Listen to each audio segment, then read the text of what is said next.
সাবেক জিএস এবং জেলা বিএনপির সম্মানিত সভাপতি জনাব খায়রুল খোকন উপস্থিত আছেন।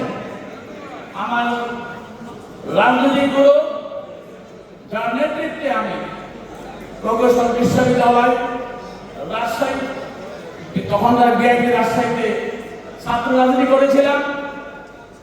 বিএনপির সিনিয়র মহাসচিব আজকের পদাবলী যিনি কিনা এই বাংলাদেশে ওই ঝটিকা মিছিলের জনক বলে আমরা মনে করি। আমাদের বিপদে আপদে দুর্দিনে ওই ঝটিকা মিছিল করে করে আমাদের উদ্বুদ্ধ করেছিলেন সেই রেজভি ভাই।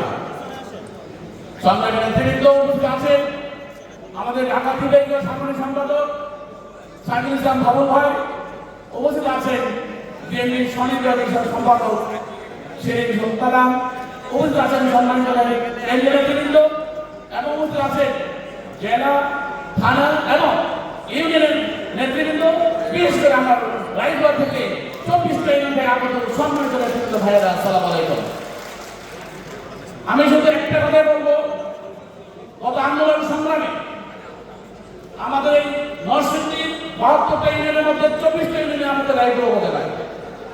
আমরা দেখেছি এই জেলার ডাকে আমাদের এই রায়গঞ্জ উপজেলার নেতৃবৃন্দরা ট্রেনে উঠতে বাধাগ্রস্ত হয়েছে, ট্রেন আটকে দিয়েছিল, বাসে গিয়েছে সেখানে আটকে দিয়েছিল, তারা মেট্রো ট্রেনে আসলে আটকে দিয়েছিল, মামলা দিয়েছিল, বলে থাকতে পারেনি।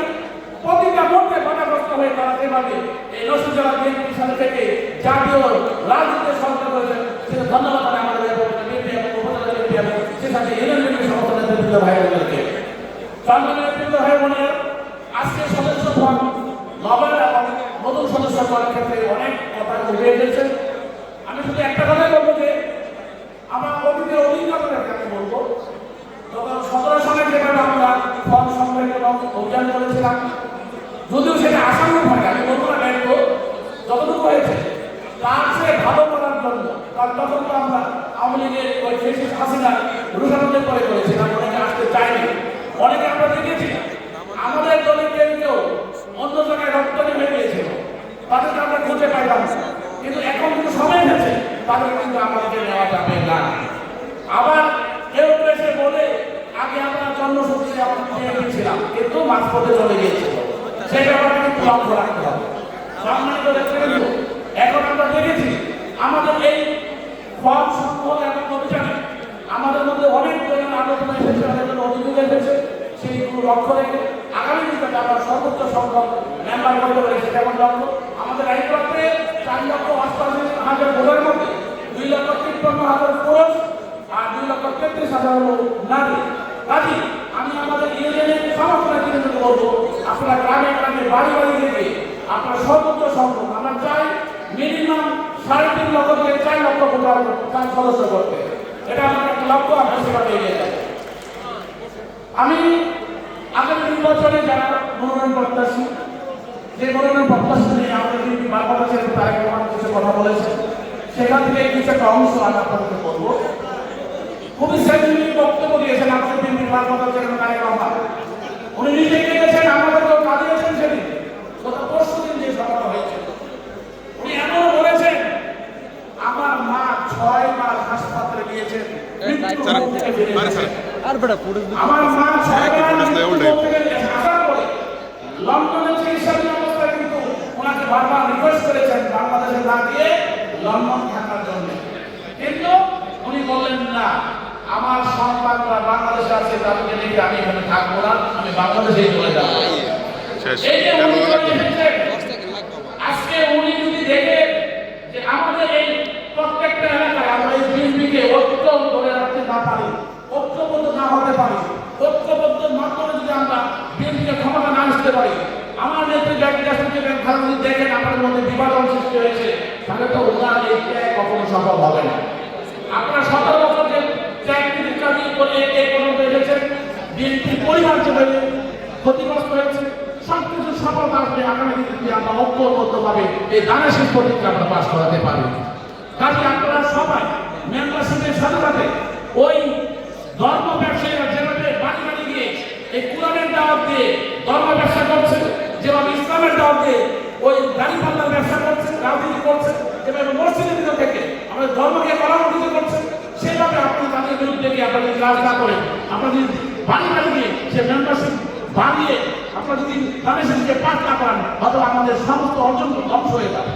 কাজে আমি বলবো যাই কিছু করেছি আমরা সব কিছু শেষ কথা কিন্তু একটাই, যার শেষ ভালো তার সব ভালো।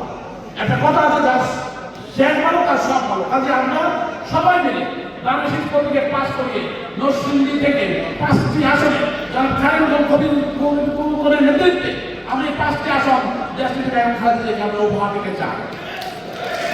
কাজে আমাদের নেতা বিএনপি ভারপ্রাপ্ত চেয়ারম্যান তারেক রহমান একটি দফা ঘোষণা করেছে। একটি দফার মধ্যে যে শর্তগুলো আছে সেগুলো যদি আপনারা বাড়ি বাড়ি যাচ্ছেন ঠিক তেমনিভাবে আপনারা কাজ করবেন। আমি জানি যে আমাদের নেতা বিএনপি ভারপ্রাপ্ত চেয়ারম্যান তারেক রহমান আজকের দিনে ওনার যে চাওয়া পাওয়া আশা আকাঙ্ক্ষা সেটা সর্বকালের সবচেয়ে ভালো কিছু হবে এবং এদেশের মানুষ অবশ্যই তার আশাগুলো সে ফল পাবে। কাজে আমাদের দরকার এই দলটাকে ক্ষমতা নিয়ে আসা। আমরা যত কিছু করি না কেন মেম্বারশিপ যদি 100% করে কিছু লাভ হবে না যদি আমরা ঐক্যবদ্ধ না থেকে বাংলাদেশকে পাস করিয়ে আমাদের এই সংসদে আমাদের এই দলটাকে না নিতে পারি তাহলে কোনো কিছু লাভ হবে না, সব কিছু ব্যর্থ হয়ে যাবে। কাজে আমি আমার বক্তব্য আমি বেশি কিছু বলবো না, আমি শুধু এতটুকু বলবো ইলেকশনটাকে আমাদের টার্গেট করতে হবে।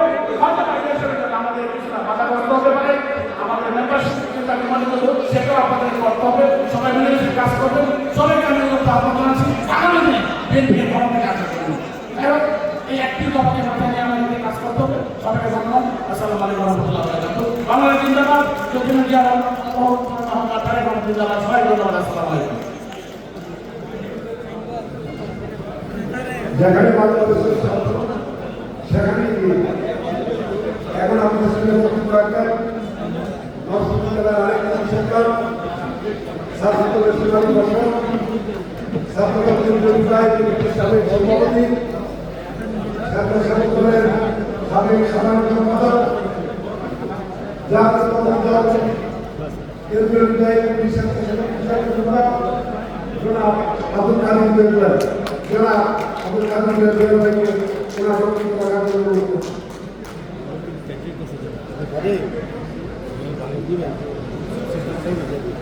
বিসমিল্লাহির রহমানির রহিম।